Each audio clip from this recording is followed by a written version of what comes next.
Halo, assalamualaikum. Apa kabar semuanya? Semoga teman-teman selalu sehat ya. Amin. Sekarang sudah masuk pertengahan Juli. Sebenarnya udah telat banget aku buat upload video gajian. Tapi karena ada beberapa hal yang harus aku kerjakan, jadi aku baru sempat buat edit videonya sekarang. Sebenarnya video ini udah aku buat sebelum Lebaran Idul Adha. Seperti biasa, sebelum aku mulai isi-isi lagi si dompet tabungan yang warna pink dan dompet sekat hitam ini, aku mau cek dulu, mau review dulu pengeluaran aku di bulan Juni. Dan aku mau cek juga sisa-sisa uang belanjaan itu ada berapa yang nantinya akan aku masukkan ke dalam tantangan menabung 100 lembar yang aku punya. Buat teman-teman yang lagi cari-cari cara untuk menabung ala ibu rumah tangga, sekarang sudah banyak videonya. Teman-teman bisa pilih mana yang sesuai dengan kemampuan teman-teman. Tidak harus dimulai dari nominal yang besar, karena untuk pemula yang penting dibangun itu adalah habitnya dulu.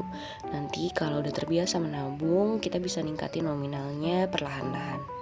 Salah satu manfaat menabung yang aku rasakan adalah aku bisa melatih diri aku untuk menjadi lebih hemat.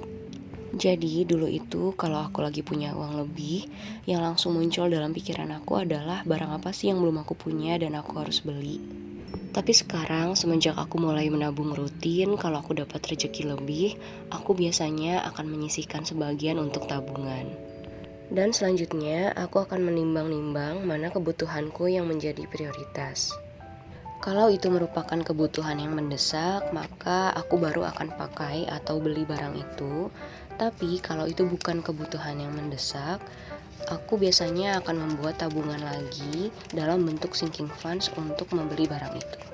Jadi hemat bukan berarti pelit, karena menurutku hemat itu adalah langkah yang kita pilih untuk lebih bijak dalam mengelola keuangan atau menggunakan uang.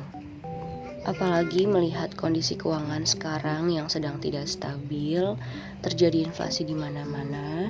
Mudah-mudahan kita bisa lebih bijak untuk mengelola keuangan, karena setiap langkah yang kita ambil untuk saat ini akan sangat berpengaruh untuk masa depan kita.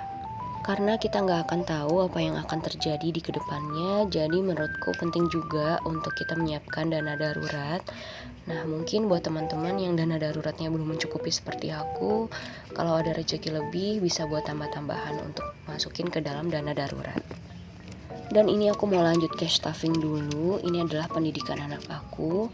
Alhamdulillah sekarang sudah 2 juta rupiah. Sebenarnya di bulan lalu sudah mencapai angka 2 juta juga, tapi karena ada kebutuhan yang harus aku keluarkan, jadi sekarang baru bisa genap 2 juta lagi.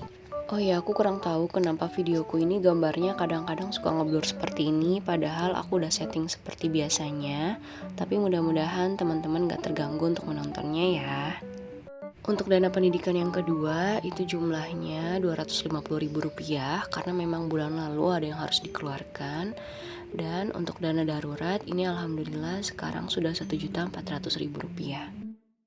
Dan selanjutnya ini ada dana untuk perawatan rumah, sekarang Rp135.000, karena ini paling banyak terpakai ya, jadi jumlahnya masih minim. Dan selanjutnya ini untuk perawatan kendaraan ada Rp175.000.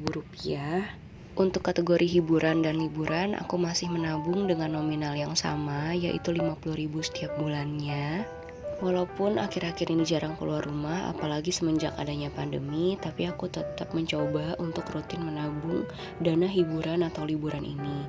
Jadi sewaktu-waktu ada acara keluarga yang membutuhkan biaya, aku bisa mengambilnya dari sini. Selanjutnya untuk dana medical, ini aku nabung Rp25.000 setiap bulan dan sekarang aku punya Rp160.000. Begitu juga dengan dana pakaian, ini aku nabungnya Rp25.000 juga dan sekarang alhamdulillah aku punya Rp150.000. Beberapa bulan terakhir aku juga menabung untuk gadget besarnya Rp50.000 setiap bulan dan sekarang baru ada Rp150.000.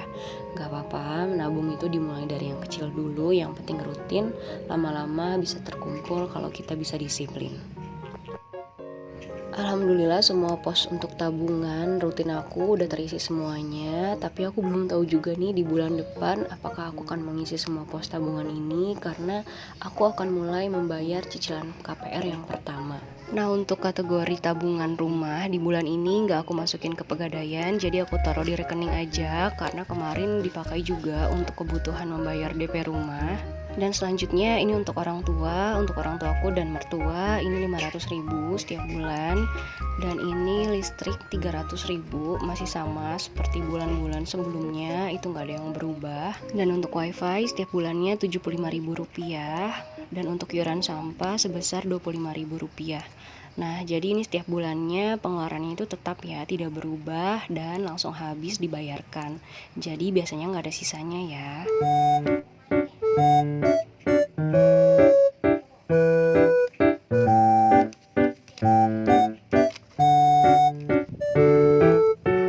Selanjutnya untuk kategori pengeluaran yang tidak tetap termasuk juga belanja mingguan sejumlah Rp600.000.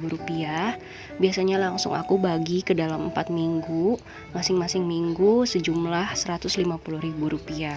Semenjak jatah uang belanja mingguan ini aku bagi-bagi lagi ke dalam 4 minggu, ini benar-benar mempermudah aku untuk mengatur uang belanja mingguan. Nah, jadi setiap awal minggu itu aku berasa mulai gajian lagi. Aku juga jadi ngerasa aman walaupun itu udah di minggu ketiga atau minggu keempat karena aku udah punya jatahnya untuk belanja mingguan. Belanja bulanan aku anggarkan Rp200.000. Nah, aku jarang banget belanja bulanan sekali langsung untuk 1 bulan. Tapi ada juga beberapa kali aku bikin videonya, teman-teman mungkin bisa nonton, linknya aku taruh di atas. Dan kebetulan di bulan ini aku juga nggak belanja yang langsung banyak gitu, aku nyicil-nyicil aja agen dekat rumah. Nah, untuk pulsa ini aku Rp50.000 bersama Pak Suami, air minum dan gas Rp100.000, snack anak Rp100.000, dan yang terakhir dana tidak terduga itu Rp100.000. Alhamdulillah untuk saat ini porsi anggaran seperti inilah yang cocok dan pas di keluarga aku. Tentunya mungkin kebutuhan teman-teman berbeda, jadi anggaran teman-teman bisa juga berbeda. Nah, terima kasih banyak sudah nonton videoku, mudah-mudahan bisa bermanfaat. Kalau teman-teman suka sama videonya, teman-teman boleh kasih like, komen, dan subscribe biar aku tambah semangat bikin videonya. Sampai jumpa di video selanjutnya ya. Assalamualaikum.